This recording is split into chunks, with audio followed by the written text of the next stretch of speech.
மற்றவங்க எல்லாமே தத்தகாரம் போட்டு கொடுப்பாங்க ஐயா. நான் விண்வெளி நாயகா சாக்ஸில் இருந்தது. ஓ சாக்ஸ் மெட்டே சாக்ஸில் தான் வந்திருந்தது. உங்களுக்கு இதில் வந்தது.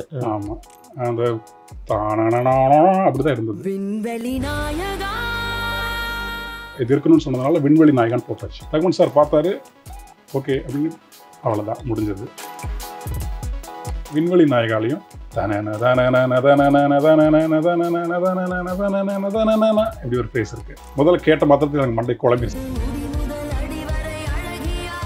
அன்று ஒரு நாளிலே அலையின் மேலே அலை போல கலந்திருந்தோம். அதுக்கப்புறம் கல்வேரி இரவிலே கனவின் உள்ளே, அந்த கனவின் உள்ளேங்கிறது நம்ம கீழே பாடும்போது அந்த எள் அழகாக உச்சரிச்சிருவோம். கனவின் உள்ளேங்கிறது மேலே போகும்போது அந்த எள்ளே வந்து லா, பள்ளிக்கு வர லா வராமல் பள்ளிக்கு வர லா வந்து, அது நம்ம யாருமே செய்ய முடியாது. வரிகள்லாம் கொண்டு போய் ரகுமான் சார் கொடுத்தாச்சு. டியூனில் கொடுத்த ஆர்டருக்கு நான் எழுதிட்டேன். வரிகள்லாம் வந்த பிறகு ரகுமான் சார் என்ன பண்ணுறாருன்னா டியூனில் கொஞ்சம் அரேஞ்ச்மெண்ட்ஸ்லாம் மாற்றுறாரு.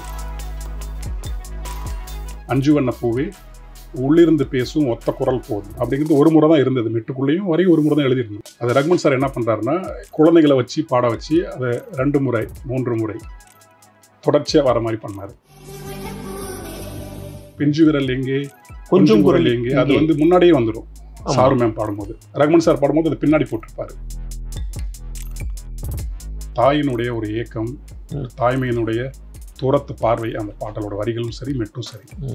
இந்த மகனை அந்த மண்ணுக்குள்ள நம்ம விட்டுட்டோம், இந்த குழந்தை இந்த இதெல்லாம் கடந்து இது வாழ்ந்துருமா அப்படின்னு ஒரு தாயோட ஏக்கம் இருக்கு இல்லைங்களா. அதுதான் மெட்டுக்குள்ளே இருந்தது. வரிகளுக்கு அதை பெரும்பாலும் அதான் நாங்கள் முயற்சி பண்ணோம். குரலும் அப்படியே இருக்கணுங்கிறதுக்காக அவர் ஒரு தாயாகவும் மாறி தன்னுடைய குரலை தாயாக மாற்றி பாடிட்டாரு. இந்த மேஜிக்லாம் அவர் தான் பண்றாரு. அந்த கிரெடிட்ஸ் எல்லாம் எங்களுக்கு வந்துருது.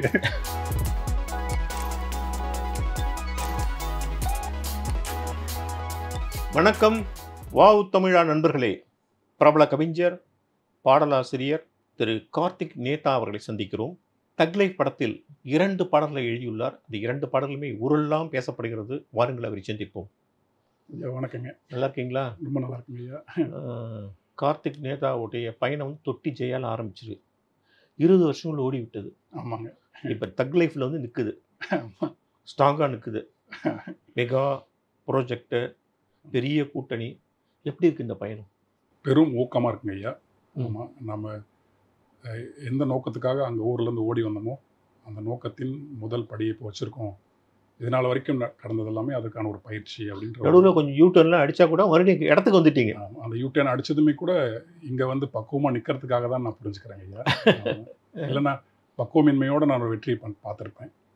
அதை கையாள தெரியாமல் தப்பு செஞ்சுருப்பேன்னு தான் நான் நினைக்கிறேன். அப்படி தான் என்னை இயற்கை வழி நடத்துது நான் நினைக்கிறேன். இந்த பக்குவத்தையோட நான் இந்த வெற்றியை எடுக்கணும் அப்படிங்கிறதுக்காக தான் இந்த நீண்ட பயிற்சி நான் நினைக்கிறேன். இந்த வாழ்க்கையை எனக்கு ஒரு பயிற்சியாக தான் நான் நினைக்கிறேன். எதற்கான பயிற்சினா மனிதனாவதற்கான பயிற்சின்னு நினைக்கிறேன். பிறந்த உடனே நம்ம மனிதன் ஆகிறதுல நான் நம்புகிறேன் ஆழமாக. பிறக்கும் போது நம்ம விலங்காக தான் பிறக்கிறோம். சரி. இந்த வாழ்க்கை அனுபவமும் பிற உயிர்களோடு நாம் நடந்துக்கிற விதத்தை பொறுத்தும் நம்முடைய அந்திம காலத்தில் அல்லது முடிவு காலத்தில் நாம் மனிதன் ஆகிறோம் அப்படின்னு ஒரு நம்பிக்கை கொண்டவன். அந்த வழியில் இப்போ நான் ஒரு மனிதன் ஆகிட்டு இருக்கிற வழியில் எழுதக்கூடிய பாடல்களில் ஒன்று இந்த 5 வண்ண பூவே அப்படின்னு நினைக்கிறேன். அப்படி தான் நான் பார்க்குறேங்க. இதுவரை 100 பாடல்கள் எழுதிருப்பீங்கன்னு நினைக்கிறேன். மோர் தென் 100 சாங்ஸ். ஆமாங்க, ஒரு 180 பாட்டுக்கிட்ட எழுதி வெளியே வந்திருக்கு. இன்னும் நிறைய பாடல் எழுதிட்டே இருக்குங்க. தக் லைஃபுக்கு வருவோம். சரி. எப்படி இந்த வாய்ப்பு உங்களுக்கு கிடைச்சது? இடையில நான் அங்கே ஒன்று இங்கே எழுதிக்கிட்டு இருந்தேங்க. அப்புறம் ரொம்ப காலத்துக்கு பிறகு 96 திரைப்படம். ஆமாம். அதில் ஒரு 4 பாட்டு எழுதியிருந்தேன். அதில் 4 பாட்டுமே அந்த காதலியை மறக்க முடியுமா? காதலியே மறக்க முடியாது, உங்கள் காதலியே மறக்க முடியாது. அதன் பிறகு தான் மீண்டும் வேற ஒரு வேகம் எடுத்து நான் மீண்டும் வர ஆரம்பிச்சது. அதன் பிறகு ஒவ்வொரு பாடலாக கொஞ்சம் முனைப்பாக எழுத ஆரம்பிச்சேன். நீங்கள் அவங்க கம்பெனியில் நீங்கள் வரல? இல்லவே இல்லை. ஆமாம், இப்படி மீண்டும் ஒரு ரொம்ப காலத்துக்கு பிறகு நான் கவனம் பெற ஆரம்பிச்சிட்டேன். திரைத்துறையினர் மத்தியிலையும் மக்கள் மத்தியிலையுமே அந்த பாட்டு எழுதினவர் தான் மீண்டும் எழுதியிருக்காரு அப்படின்னு பெற ஆரம்பிச்சு, தொடர்ச்சி அதுக்கடுத்து வந்து அந்த இதுவும் கடந்து போகும் நெற்றிக்கன் படத்தில் அந்த பாட்டு, அப்புறம் ஹே மின்னலேன்னு அந்த அமரன்ல, இப்படி அடுத்தடுத்து நான் பெரிதும் கவனம் பெற ஆரம்பித்தேன். அப்புறம் மணிசாரோட உதவி இயக்குனர் தனா. ஆமாம், அவர் ஒரு 2 படங்களே பண்ணியிருக்காரு இயக்குனராகவே. சரி. வானம் கொட்டட்டும்னு மெட்ராஸ் டாக்கீஸ் தயாரிப்பிலேயே ஒரு படம் பண்ணியிருக்காரு. சரி. ஹிட்லர்னு இப்போ சமீபத்தில் ஒரு படம் பண்ணார். அவருடைய வானம் கொட்டட்டும் திரைப்படத்துக்கு என்னை அழைச்சிருந்தாங்க. ஆமாம், மெட்ராஸ் டாக்கீஸ் ப்ரொடக்ஷனில். எனக்கு ஒரு பெரிய இதாக இருந்ததுக்கு, ஏன்னா அவருக்கு எழுதணுமே அப்படின்ட்டு குறைந்தபட்சம் மெட்ராஸ் டாக்கீஸ் ப்ரொடக்ஷன்லாவது நான் எழுதலாம் அப்படின்ட்டு போனேன். சில காரணங்களால் அதை எழுதவும் முடியல, அப்புறம் விட்டாச்சு. பிறகு அதே தனா தான் எனக்கு ஒரு நாள் அழைச்சி, கார்த்திக் ஒரு ப்ராஜெக்ட் இருக்குது, உங்களை சார் மீட் பண்ணணும்னு சொல்கிறாரு, வாங்கினாரு. எனக்கு சார்னு எனக்கு அவருக்கு தெரிஞ்ச ஒரே சார் மணி சார் தான். அதனால் அப்படி தான் போய் பார்த்தது. சார் போய் பார்த்தோன்னே பேசினாங்க. நான் எழுதின ஒரு சில பாடல்கள்லாம் சொல்லி இதெல்லாம் நல்லா சவுண்டாக இருந்தது, லெட்ஸ் ட்ரை அப்படின்னு சொன்னார். நானும் எஸ் சார் நான் ரெடியாக இருக்கேன் அப்படின்னு சொன்னேன். அப்படி தான் தொடங்கினேன். எனக்கு ஒரு பெரிய பங்கு நான் நன்றி சொல்லணும்னா தனாக்கு தான் சொல்லணும். அவரோட உதவி இயக்குனர், அவரும் ஒரு அடிப்படையில் இயக்குனர், ஒரு நல்ல வாசிப்பாளர். ஆமாம், என்னோட பயணத்தை அவரும் மற்றவர்கள் மாதிரி பார்த்துட்டே இருந்திருக்காரு. அவருக்கு சொல்லி தான் மணி சார் என்னைய இந்த 5 வண்ண பூவே அந்த வரி எப்படி பிடிச்சிங்க? அது பிடிக்கலைங்க ஐயா, அது வந்துருச்சுங்க. அது என்ன 5 வண்ண பூவே? ஒரு தாய்க்கு வந்து தன்னுடைய மகன் என்னைக்குமே ஸ்பெஷலானவன் தான். ஒரு பூக்கு ஒரு வண்ணம் இருக்கும், 2 வண்ணம் இருக்கும். எப்படி 5 வண்ணம்? என்னோட பிள்ளைக்கு 5 வண்ணம், அது அவ்வளோ ஸ்பெஷலான புள்ள அது அப்படிங்கிற மாதிரி நானே நினச்சிக்கிட்டேன். உங்க கற்பனை? ஆமாம். அதில் அந்த 5 வண்ணம்ங்கிறது நான் நிறைய பொருள், எனக்கு இந்த பூதங்களின் மேல் ஒரு பஞ்சபூதங்களும், ஆமாம் 5 நிலங்கள், தமிழ் வகுத்த 5 நிலங்கள் மாரி எனக்கு பெரிய ஈடுபாடு உண்டு. இது எல்லாமே அதுக்குள்ளே பொதிந்து இருக்கட்டும் அப்படின்னு. ஏன்னா ஒரு 4 பருவங்களுக்கும் 4 விதமான மலர்கள் மலரும். ஆமாம். இந்த பாப்பா வந்து அந்த விசுமுக்கும் சேர்த்து ஒரு பாப்பாவாக இருக்கட்டும். நிலத்தில் அல்லாத அந்தரத்திலும் ஒரு பூ மலர்ந்துச்சுன்னா அந்த பூ இப்படி தான் இருக்கும், இந்த 5 வண்ணத்தோடு தான் இருக்கும் அப்படின்னு.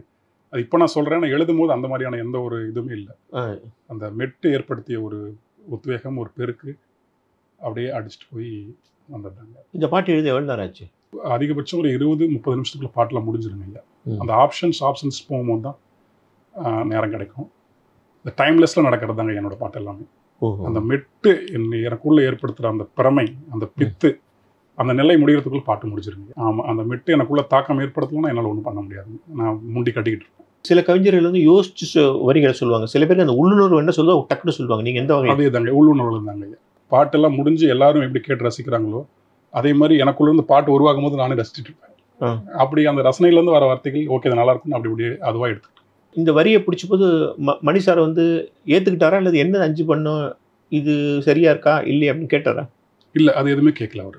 நான் அந்த 5 வண்ணம்ங்கிறது நான் முதல்ல கொடுத்த ஆப்ஷனில் வந்து இப்போ வந்து நட்சத்திர பூவேனுக்கிற இடத்துல அது இருந்தது. ஓஹோஹோ.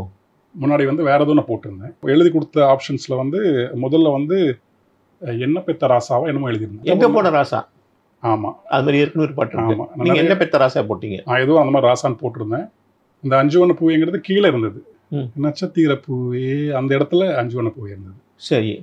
அப்புறம் மணி சார் பார்த்துட்டு நான் கொடுத்த ஆப்ஷன்ஸில் தான் எடுத்து 5 வண்ண பூவே பல்லவி முதல் வரியா இந்த பாட்டு. அவர் வந்து பல்லவி அனுபல்லவி சரணம் எல்லாத்துலேயுமே வரிகளை சேஞ்ச் பண்ணுவாரா, அல்லது வந்து பல்லவி கொஞ்சம் மட்டும் கவனிப்பாரா? நான் முழுக்கவே அந்த கண்டினியூஷன் இருக்கணுங்கிறது அவரும் பார்ப்பார், நானும் அதை குறிப்பாக பார்ப்பேன். நம்ம நிறையா எழுதி கொடுத்துருந்தாலுமே அங்கே ஒன்று இங்கே ஒன்றா பொறுக்கி போட்டுருவோம். ஆனால் அதுக்கு ஒன்றுக்கும் ஒரு தொடர்பு வரணும். தமிழில் வலுக்கட்டாயமாக சொல்லியிருக்காங்க கவிதைகள். இங்கிலீஷில் டிஎஸ் எலியட் மாதிரியான மிகப்பெரிய விமர்சகர்கள் கவிஞர்கள்லாம் ஆர்கானிக் ஹோல்னு சொல்கிறாங்க. அதை தமிழ்லையும் அது தொல்காப்பியர் சொல்லியிருக்காரு ஆழமாக. ஒரு கவிதைக்குள்ளே எத்தனை உருவகங்கள் கொடுத்து, எத்தனை ஓமைகள் கொடுத்து, எத்தனை இறைச்சி குறிப்புகள் என்ன கொடுத்தாலுமே அது எல்லாமே நம்ம சொல்லக்கூடிய அந்த உணர்வுக்கு தொடர்பு முடிச்சுகளாக இருக்கணுங்கிறத நம்ம தொல்காப்பியர் சொல்கிறது. ஆக அந்த பாட்டுக்குள்ளே அப்படி எங்கேயுமே வெளியே போயிடக்கூடாதுங்கிறதுல மணிசாரும் முனைப்பாக இருந்தார், நானும் முனைப்பாக. நீங்கள் சொல்கிற விஷயத்த முதல்ல கோடம்பாக்க கவிஞர்கள் இன்றைக்கி நிறையா படிக்கணும்னு நினைக்கிறேன். அது அப்புறம் வச்சுப்போம். சரி, ஏஆர் ரஹ்மானோட ரோல் என்ன இந்த வரிகளில்? அவரோட ரோல் என்ன? மிகப்பெரிய ரோல் இருக்குது. அது வரிகள்லாம் கொண்டு போய் ரஹ்மான் சார்ட்ட கொடுத்தாச்சு. அவர் என்ன பண்ணுறாருன்னா, நம்ம எனக்கு டியூனில் கொடுத்த ஆர்டருக்கு நான் எழுதிட்டேன். வரிகள்லாம் வந்த பிறகு ரஹ்மான் சார் என்ன பண்ணுறாருன்னா, டியூனில் கொஞ்சம் அரேஞ்ச்மெண்ட்ஸ்லாம் மாற்றுறாரு. சில இடங்கள்ல அந்த வரிகளுக்கு ஏற்ற மாதிரியான, அது எனக்கு தெரிஞ்சு எம்எஸ்வி சாரோட பாட்டு நான் கேட்டிருக்கேன். கண்ணதாசனுடைய ஆகச்சிறந்த வரி என்னன்னு அவருக்கு பிடிக்குதோ அதை 2 முறை 3 முறை போட்டுருவார் சில வரிகளை. இந்த பாட்டுலேயும் அந்த 5 வண்ண பூவே உள்ளிருந்து பேசும் ஒத்த குரல் போதும் அப்படிங்கிறது ஒரு முறை தான் இருந்தது. மெட்டுக்குள்ளேயும் வரி ஒரு முறை தான் எழுதிருந்தோம். அது ரஹ்மான் சார் என்ன பண்ணுறாருன்னா, குழந்தைகளை வச்சு பாட வச்சு அதை 2 முறை 3 முறை தொடர்ச்சியாக வர மாதிரி பண்ணார். அந்த வரிகளுக்கும் அந்த இடத்துக்குமான இசைக்கும் ஒரு மேலே கொடுக்கணும் அப்படிங்கிறதுக்காக இங்கேருந்த டியூனை எடுத்து பின்னாடி போட்டு, பின்னாடி இருந்த டியூனை எடுத்து முன்னாடி போட்டார். கொடுத்தப்ப அப்படி இல்லை. ஆனால் அவரோட இது வரிகள்லாம் வந்த பிறகு அப்படி மாற்றி போட்டிருந்தார். இந்த 2 வெரைட்டிலும் நீங்கள் பார்த்தீங்கன்னா உங்களுக்கு தெரியும். சாருலதா மேம் பாடினது ஒரு மாதிரி இருக்கும், ரஹ்மான் சார் பாடினதில் கொஞ்சம் ஆட் பண்ணியிருப்பார். கொஞ்சம் பிஞ்சு விரல் எங்கே கொஞ்சம் குரல் எங்கே அது வந்து முன்னாடியே வந்துடும். சாரு மேம் பாடும்போது, ரஹ்மான் சார் பாடும்போது அது பின்னாடி போட்டிருப்பாரு. அதுக்கு என்ன காரணம்? அந்த வரிகளுக்கும் அந்த டியூனுக்குமான ஒரு முக்கியத்துவத்தை நம்ம மக்கள்கிட்ட கொண்டு போய் சேர்க்கணுங்கிற ஒரு ஒரு பரந்த நோக்கம் தான். அந்த பாட்டு ரஹ்மான் சார் பாடும்போது அது ரஹ்மான் குரல் மாதிரி இல்லை, அது ரஹ்மான் குரல் மாதிரி இருக்கு. ஆனால் அது அவர் தன்னுடைய குரலை வந்து ரொம்ப கண்ட்ரோல் பண்ணி பாடினாப்ல எனக்கு ஒரு ஃபீலிங் எனக்கு. அது வந்து ஓப்பன் த்ரோட்டாக போடுவார்ல ரஹ்மான், அப்படி தான் நம்ம கேட்டு பறக்கும் பறவை. ஆமாம், இது வந்து ரொம்ப அப்படியே அடக்கமாக பாடியிருக்காரு அந்த பாட்டு. ஆமாம், ஒரு பாட்டோட மூடும் அப்படிதான். ஒரு ஒரு தாயினுடைய ஒரு ஏக்கம், தாய்மையினுடைய தூரத்து பார்வை, அந்த பாட்டலோட வரிகளும் சரி மெட்டும் சரி. இந்த மகனை அந்த மண்ணுக்குள்ளே நம்ம விட்டுட்டோம், இந்த குழந்தை இந்த இதெல்லாம் கடந்து இது வாழ்ந்துருமா அப்படின்னு ஒரு தாயோட ஏக்கம் இருக்கு இல்லைங்களா, அதுதான் மெட்டுக்குள்ளே இருந்தது. வரிகளுக்கு அதை பெரும்பாலும் அதான் நாங்கள் முயற்சி பண்ணோம். குரலும் அப்படியே இருக்கணுங்கிறதுக்காக அவர் ஒரு தாயாகவும் மாறி தன்னுடைய குரலை தாயாக மாற்றி பாடியிருக்காரு. ஆமாம், சாரு மேம் சொல்லவே வேணாம். அவங்க பாடிட்டு இருக்கும் போதே எனக்குள்ள அப்படியே தேன் சொட்டு சொட்டா உள்ள இறங்கிட்டே இருக்கு. அந்த இரவு நீங்கள் அங்கே இருக்கீங்க? இருந்தேன். ஆமாம், ஒரு மறக்க முடியாத ஒரு கிரியேட்டிவான நைட் அது. அந்த இரவில் அவ்வளோ கிரியேட்டிவாக அத்தனை பீப்புள் அங்கே மறக்கவே முடியாது. ஒரு அன்பினுடைய ஃப்ளோ அங்கே இருந்தது. அந்த பாட்டு வந்து அதுக்கு நிறைய வேற 2-3 டியூன் ட்ரை பண்ணாரா, அல்லது இந்த டியூன் எப்படி ஃபிட் ஆச்சு? அதை பற்றி எனக்கு தெரியல. எனக்கு வந்தப்போ இந்த டியூன் தான் கற்றுக்கிட்டு எழுத போறீங்கன்னு சொல்லி தான் மணி சார் சொன்னார். முதல்ல நான் மணி சாரை மீட் பண்ணி வாங்கின டியூனும் அதுதான். இதுக்கு பிறகு தான் அடுத்த பாட்டு அவங்க கொடுத்தாங்க. இந்த வரிகளுக்கான சிச்சுவேஷன் என்னங்க உங்கள்கிட்ட சொன்னாரா? ஒரு மணி சார் எப்பயும் போல ஷார்ட் அண்ட் ஸ்வீட்டாக கதையை சொல்லல, அவரோட ஸ்டைலில் இல்லை சொல்லலை. எனக்கு இதுவரை கதை என்னன்னு தெரியாது. அது பாடல்களுக்கான சூழல், ஒரு தாய் பாடுறது, ஒரு தாயின்னு கூட அவர் சொல்லலை. ஒரு ஒரு ஒரு மதர்லி வாய்ஸ் இருக்கலாம். மதர்லி வாய்ஸ் வந்து அந்த தன்னோட சைல்டை பார்த்து கேட்குற மாதிரி இருக்கலாம் அப்படி சொன்னார். அப்புறம் ஒரு தாலாட்டு மாதிரி இருக்கலாம், நீங்கள் எப்படி ட்ரை பண்ணுங்கன்னாரு. அந்த சைல்டு தன்னை விட்டு பிரிஞ்சு போதா இல்லையாங்கிறத உங்கள்கிட்ட சொல்ல இல்லை, அது நான் மெட்டுக்குள்ளேயே இருக்காது. அது நான் தான் சொல்கிறேன், அந்த டியூனை ட்ரிக் பண்ணுங்கிறது அதுதான் நான் சொல்கிறது. அந்த மெட்டு எனக்கு உணர்வை கொடுத்துரும். டைரக்டர் ஒரு பக்கம் சிச்சுவேஷன் சொல்லணும்னே அவசியம் இல்லை. அந்த மெட்டை கேட்ட மாத்திரத்திலேயே இது இந்த மெட்டுக்குள்ளேயே ஒரு ஏக்கம் இருக்குது அப்படிங்கிறது எனக்கு தெரியுது நல்லாவே. ஓகே, அந்த ஏக்கத்துக்கான வரிகள் நான் போட்டுனா போதும், பெரிய சிரமம் எடுத்துக்க வேண்டியதில்லை. அந்த ஏக்கத்தை சிதைக்காம அழகான ஓசை நயத்தோட அந்த இயல்போட இழைஞ்சு போகிற மாதிரி எழுதிட்டா போதும். இது அவர் கம்போஸ் பண்ண எவ்வளோ நேரம் ஆச்சு? அதுக்கப்புறம் இது வெயிட் பண்ணீங்களா நீங்கள்? எனக்கு கொடுத்ததே எனக்கு மெயிலில் தானே கொடுத்தாங்க. ஓகே, நான் ஒரு கம்போஸ் பண்ணும்போது எனக்கு பார்க்கவே இல்லை. எனக்கு பார்க்கல. அடுத்தடுத்து அமைஞ்சா சந்தோஷம் தான் ஆகும். ஓகே ஓகே, அவரோட அமர்ந்து ஒரு பாடல் பண்ணணும்னு விருப்பமாக தான் இருக்குது. இது நீங்கள் அவரோட அமர்ந்து பண்ணல? இல்லை, இந்த ரெண்டு பாட்டுமே எனக்கு மணி சார் வழியாக மெயில் வந்து. அப்புறம் சேனலில் தான் நீங்கள் சொல்லிக் கொடுக்கும்போது நீங்கள் அங்கே இருந்தீங்க? அங்கே இருந்தோம். ஆமாம், அந்த அனாதிங்கிற சொல்லும் போது மட்டும் அதுக்கு என்ன மீனிங்னு ரஹ்மான் சார் கேட்டார். அந்த அனாதிங்கிறது ஒரு சமஸ்கிருத சொல் சார், அது வந்து முடிவு, நம்ம தமிழில் அந்தாதின்னு சொல்கிற மாதிரி முடிவெளி அப்படின்னு சொல்லி நான் சொன்னேன். அப்புறம் அதை புரிஞ்சுக்கிட்டு மேம் பாடினாங்க. அப்படிதான். அப்போ நீங்கள் அங்கே இருந்தீங்க? அந்த இரவு முழுக்க அங்கே தான் இருந்தேன். அது இரவே இல்லை, அது எனக்கான விடிவு அது. சரி, விண்வெளியில் நாயகான்னு ஒரு வார்த்தையை எப்படி பிடிச்சிங்க நீங்கள்? அதுவுமே கூட ரஹ்மான் சார் கொடுத்தது தான். ஏன்னா உலக நாயகாக்கு அடுத்து இந்த தலைப்பு கமலுக்கு வைக்கணும்னு முடிவு பண்ணிட்டீங்களா? அப்படிலாம் இல்லை, அப்போ உலக நாயகன் இல்லைன்னா அப்போ சொல்லவே இல்லை. எனக்கு தெரிஞ்சு ஓராண்டுக்கு முன்னாடி பாடல்கள் தயாராகிடுச்சு. சரி, அவர் கமல் சார் சொன்னாலும் இப்போ தான் நினைக்கிறேன். எனக்கு ட்ராக்காக வரும்போதே ஸ்பேஸ் ஹீரோ அப்படிங்கிற டைட்டிலோட தான் அந்த ட்ராக் எனக்கு வருது டியூனா. மணி சார் சொல்லும்போது என்ன சொன்னார்னா, கார்த்திக் இந்த ஸ்பேஸ் ஹீரோங்கிறத நம்ம வந்து காயின் பண்ணிக்கலாம். பாட்டோட முதல் வரியாக அந்த இது வரணும்னு சொல்லிட்டாரு. இருந்துச்சுன்னா ரொம்ப மகிழ்ச்சின்னு சொன்னார். இப்படிதான் இருக்கணும் அப்படிலாம் சொல்லலை. பார்க்கும்போது அந்த ஸ்பேஸ்க்கு நம்ம என்ன விசும்பு விண்வெளி நாயகாங்கிறது அழகாக மெட்டுக்குள்ளேயே உட்காந்துச்சு. இது கிட்டத்தட்ட நாயகன் கதை மாதிரிங்கிறதுனால இந்த நாயகாவை இதில் சேர்த்திங்களா? இல்லை, அந்த ஸ்பேஸ் ஹீரோ அப்படின்னு தமிழ் படித்திருக்கேன். என்னோட ஒரே வேலை அந்த ஒரு முதல் வார்த்தைக்கு பொறுத்த வரைக்கும் அதுதான். அவ்வளோ மெனக்கடலுமே எனக்கு இல்லை. ஒரு திரைப்பாடலாசிரியனா இந்த முதல் 2 வரிகள் பிடிக்கிறதுங்கிறது ஒரு குதிரை கொம்பாவே இருக்கும். நம்ம மெனக்கெட்டு தான் பண்ணுவோம். இந்த படத்தை பொறுத்த வரைக்கும் 5 வண்ண பூவே அதுவாகவே என்னோட தாய் கொடுத்துட்டா. விண்வெளி நாயகாவை இன்னொரு தாயான ரஹ்மானும் மணிசாரும் கொடுத்துட்டாங்க. 2 தாய்கள் கொடுத்துட்டாங்க. அதில் வர விண்வெளி நாயகாவில் வர வரிகள்லாம் வந்து அப்படியே விறுவிறுன்னு தானே வந்துருச்சு. ஆமாம், எல்லாமே எனக்கு அப்படிதாங்க ஐயா. அது கண்ணதாசன் மாதிரி ஒரு குருநாதர் எனக்கு இருக்கிறதுனால நான் மெனக்கடை முதல்ல அவங்க உள்ள இருந்து கொடுத்துருவாங்க. இந்த வரியை வச்சுக்கோ அப்படின்னு. அப்படிதான் நான் நினைக்கிறேன். திரை பாடலை பொறுத்த வரைக்கும் எஃபோர்ட்லெஸ்ஸாக நான் இப்போ உங்கள்கிட்ட பேசுகிற மாதிரி தான் எனக்கு அது இருக்கும். நல்ல மெட்டு எனக்கு இருக்கணும். அது ஒன்று, அந்த மெட்டு தான் எனக்கு தூண்டி விடுறது. சரி, இந்த பாடல் வந்து பாடும்போது ஸ்ருதிஹாசன் பாடிட்டாங்க. இந்த ப்ரொனன்சியேஷன்லாம் சரியாக இருக்கணும் தான் நீங்கள் பக்கத்துல இருந்து சொல்லி கொடுத்தீங்களா? இல்லை, ஸ்ருதி மேடம் பாடும்போது நான் இல்லை. சாது மேடம் பாடும்போது நான் கூட இருந்தேன். ஸ்ருதி மேடம் பாடும்போது தான் நான் இல்லை. அது அவங்களா தான் பண்ணி முடிச்சாங்க. ஏன்னா அவங்களுக்கு தமிழ் ப்ரொனன்சியேஷன் தான் ப்ராப்ளம், சிரமமாக இருக்கும். ஹையர் ஸ்கேல் போகும்போது சில புள்ளி எழுத்துக்கள் யாருக்குமே சிரமமாக தான் இருக்கும். தமிழ் படித்த யாருக்குமே சிரமமாக தான் இருக்கும் எனக்கு தெரிஞ்சு. அன்றொரு நாளிலே அலையின் மேலே அலை போல கலந்துருந்தோம். அதுக்கப்புறம் கல்வேரி இரவிலே கனவின் உள்ளே, அந்த கனவின் உள்ளேங்கிறது நம்ம கீழே பாடும்போது அந்த இல் அழகாக உச்சரிச்சிருவோம்.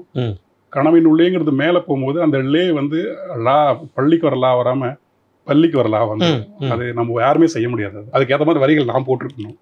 நான் சிறப்புலகரம்லாம் போட்டோம்னா கஷ்டம்தாங்க, மேலே உச்ச ஸ்டைலில் போகும். ஆமாம், அது பெரிய கஷ்டம். அதனால் அந்த மாதிரி சில இது இருக்குது. அது அவங்களோட தவறே கிடையாது. யார் பாடினாலும் தியாகராஜ பாகவதே வந்து அந்த உச்ச ஸ்டைலுக்கு உள்ளே பண்ணனா அந்த சரியான உள்ள வராது தான். நீங்கள் பல மியூசிக் டைரக்டரோட வேலை பார்த்துருக்கீங்க. யுவன்லேருந்து ஆரம்பிச்சு, ஜிவிலேருந்து ஆரம்பிச்சு நிறைய பேரோட வேலை பார்த்துருக்கீங்க. ஜிப்ரானோட, ரஹ்மானோட வேலை பார்க்கும்போது உங்களுக்கு என்ன வித்தியாசம் தெரிஞ்சுது? எனக்கு அது மற்றவங்க எல்லாமே தத்தகாரம் போட்டு கொடுப்பாங்க ஐயா. தத்தகாரம் போட்டு தான் கேட்பேன். தானா போட்டு தான் கேட்பேன். அது எனக்கு குறிலா நெடிலான்னு புரிஞ்சுக்கிறதுக்கு வசதியாக இருக்கும். ரஹ்மான் சாரோட அந்த அஞ்சுவண்ண பூவியை வந்து தானான்னு போட்டிருந்தார். அவர் தன்னே அப்படி இருந்தது. நான் விண்வெளி நாயகா சாக்ஸில் இருந்தது. மெட்டே சாக்ஸில் தான் வந்திருந்தது. உங்களுக்கு இதில் வந்தது? ஆமாம், அந்த அப்படிதான் இருந்தது. சரணம் முழுக்கவே பியானோவில் போட்டிருந்தாரு. அப்படிதான் இருந்தது. அது எனக்கு முதல் முறை அப்படி நான் கேட்கறது.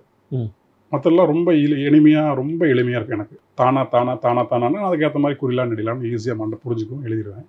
அந்த விண்வெளி நாயகா எழுதும்போது மட்டும் கொஞ்சம் இந்த இடத்துல குறில் போடுறதா நெடில் போடுறதா, அது இல்லாமல் நமக்கு விண்வெளி நாயகாங்கிறது வரணும்னு ஒன்று இருக்கு. தான் இருக்கு. சாக்ஸில் போடும்போது தன்னோன அப்படிதான் இருக்கு. அங்கே தன்னனை போட முடியாது. அந்த குழப்பெல்லாம் எனக்கு இருந்தது. ஆனாலுமே அவங்க இது இருக்கணும்னு சொன்னதுனால விண்வெளி நாயகான்னு போட்டாச்சு.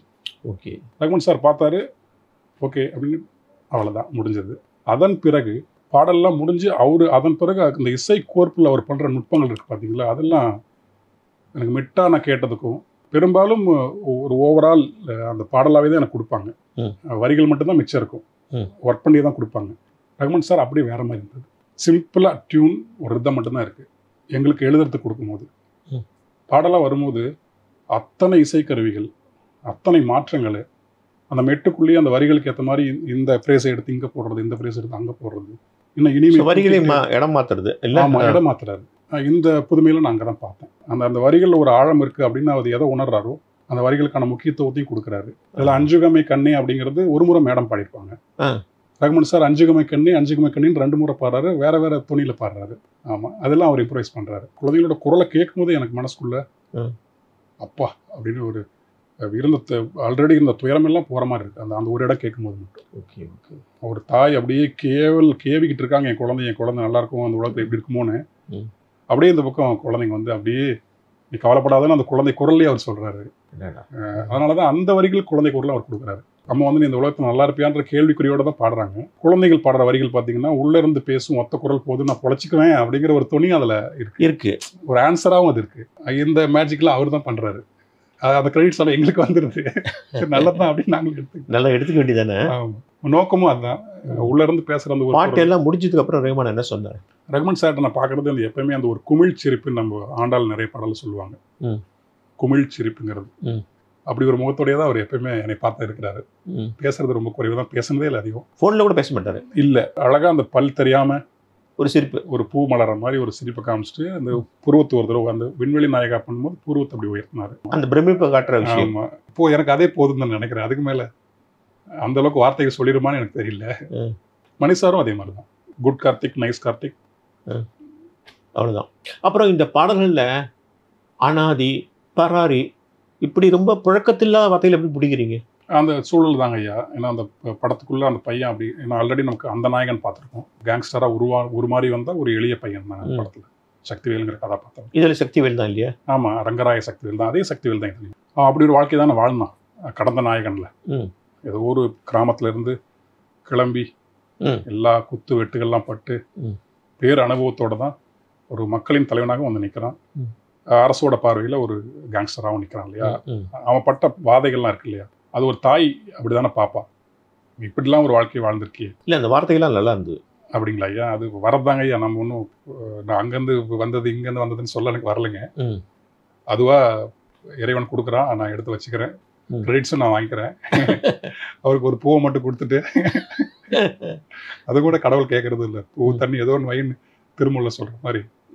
ஆமாம், யாருக்குமாவும் ஒரு பச்சிலையாக கொடுப்போது அப்படின்னு தான் ஏதோ ஒன்று கொடுத்துருப்போம். வில்லுவையில கொடுத்துருப்போம் இல்லையா, மனசுலையாவது நினச்சிட்டு போக வேண்டியதுதான். நீங்க உங்க வரிகள் வந்து வலுக்கட்டாயமா தமிழ் வார்த்தைகள் தான் போடணுங்கிறது இல்லை. சில சமயம் சமஸ்கிருத வார்த்தைகளும் கலந்தாலும் பரவாயில்லன்னு நினைக்கிறீங்க. எனக்கு அந்த வேறுபாடு நான் பார்க்கறது இல்லைங்க. அது ஒரு ஒரு அரசியலாக நடக்கும்போது எனக்கு அது மாதிரி எதிர்ப்பு உண்டுங்க ஐயா. ஆனால் ஒரு மொழி அளவில் இரண்டுமே நல்ல நல்ல மொழிகள் தான். எந்த மொழி வந்தாலும் அது நல்ல நல்ல மொழிகள். அதுல பொருத்தமான சமஸ்கிருத வார்த்தைகள் பரவாயில்ல போட்டா என்ன பரவாயில்ல. நான் 96 திரைப்படத்தில் பெரும்பாலும் சமஸ்கிருத வார்த்தைகள் தான் அந்த காதலை காதலை தனி பெருந்துணிய பாட்டில் இருக்கும்.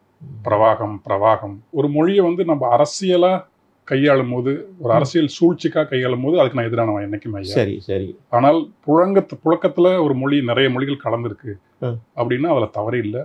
அது ஒரு வரலாற்று ரீதியாகவே அது நியாயமானது தான். சரி, இந்த 2 பாடல்கள்ல உங்களுக்கு எது ரொம்ப சிரமம் தந்த பாடல்? சிரமம்னா முழு பாடலாக இல்லைங்க. 5 வண்ண பூவையில் சில ஃப்ரேசஸ் வந்து இதுவரை நான் கேட்காத ஃப்ரேசஸ்.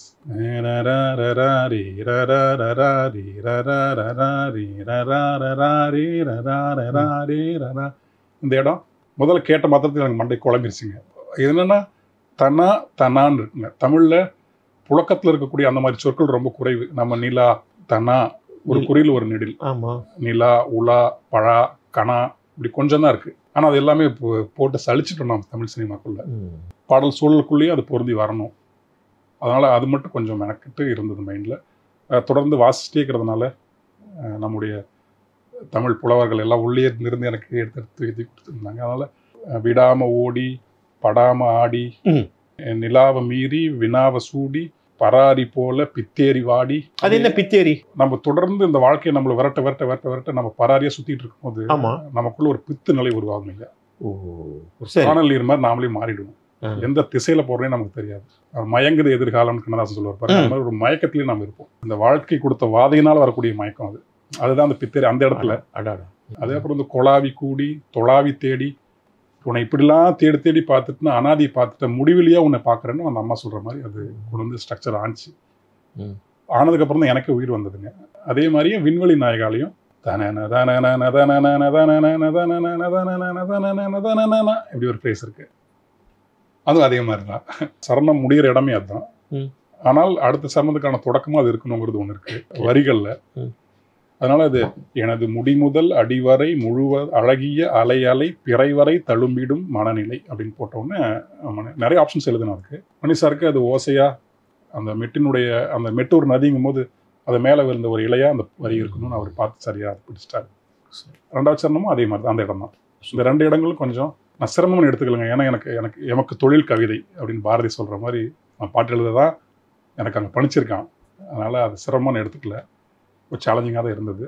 அதனால் நம்ம சரியாக பண்ணிட்டேன். ஸோ தக் லைஃப் வந்து உங்களுக்கு ஒரு புதிய வாழ்க்கை தரும்னு எதிர்பார்க்கலாம் இல்லையா? தரணும். கொடுத்துருச்சு. ஆமாம், ஆல்ரெடி இதில் பேச ஆரம்பிச்சிட்டாங்க. ஆமாம், பேச ஆரம்பிச்சது மட்டும் இல்லாமல் விண்வெளி நாயகா பாட்டை கேட்டுட்டு ஒரு பெரிய நிறுவனத்துலேருந்து எனக்கு அழைச்சி யார் அந்த ஆளும் கேட்குறாங்க. ஆமாம், யார் அந்த ஆளும் கேட்கல. உங்கள் படத்தை நீங்கள் எழுதணுன்னே சொல்லிட்டாங்க. மெட்டியே அனுப்பிச்சிட்டாங்க. சூப்பர். அது இப்போதைக்கு அவங்கள அஃபீஷியலாக சொல்லாத நான் சொல்ல முடியாது. சரி சரி. ஒரு பெரிய நிறுவனம், பெரிய கதாநாயகன், பெரிய இசையமைப்பாளர், நல்ல எழுத்துக்கள் நிறைய வரணும். தமிழை ரசிக்கிறவங்க, கவிதையை ரசிக்கிறவங்க நிறைய பேர் இந்த நாட்டில் லட்சக்கணக்கான பேர் இருக்காங்க. அவங்களுக்குலாம் வந்து சந்தோஷமான செய்தி தான். ஸோ நம்ம உரையாடல் வந்து ஒரு முடிவுக்கு ஒரு நேரம். அது பல விஷயங்களை அருமையாக ஷேர் பண்ணீங்க. உங்கள்கிட்ட பேசுறது ஒரு புது அனுபவமாக இருந்தது எனக்கும் ஐயா. தக் லைஃப்பில் வந்த மாதிரி அதுக்கு முன்னாடி நீங்கள் உங்கள் வந்த மாதிரி நல்ல பாடல்கள் வரிகள் நிறைய வரணும். நீங்கள் சொல்கிற அந்த மாற்றங்கள் உங்கள்கிட்டேருந்தே வரணும், இன்னும் நிறைய வரணும். மிக்க நன்றி. மறுபடியும் சந்திப்போம். ரொம்ப மகிழ்ச்சிங்க ஐயா. வாவ் தமிழால் என்னை அழைச்சி நீங்கள் நிறைய அனுபவங்கள் கேட்டீங்க. நானே ரொம்ப நாளைக்கு அப்புறம் இன்னைக்கு பேசியிருக்கேன்னு நினைக்கிறேன். ஆமாம், ரொம்ப மகிழ்ச்சிங்க ஐயா உங்களோட பேசுனது. நன்றி சார். ரொம்ப நன்றிங்க ஐயா.